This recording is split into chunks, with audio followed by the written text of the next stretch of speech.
আমার নবী বসে আছেন কিছু কাফের আমার নবীর মজলিসে বসেছে, কোনো কথা হয় নাই, তারা আমার নবীর দিকে তাকিয়ে আছে।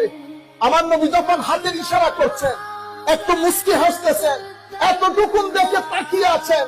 মজলিসের পরে আমার নবীর দরবারে গিয়ে বলতেছেন, আমরা কালমা পড়ি আপনার কাছে।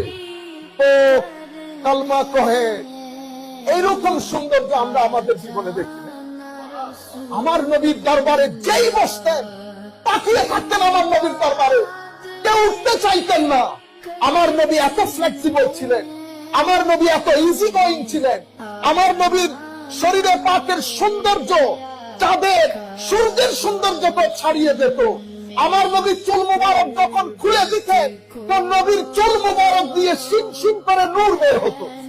আমার নবী অনেক লম্বা ছিলেন না, অনেক বেঁটেও ছিলেন না, কিন্তু আমার নবীর সামনে কোন লম্বা মানুষকে লম্বা মনে হইতো না।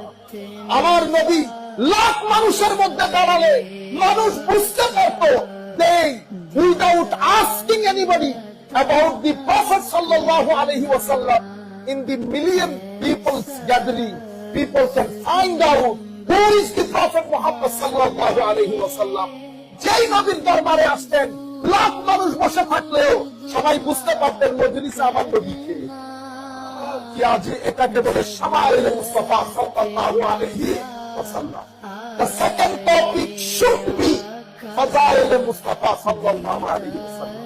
Fazail means you have to praise my prophet.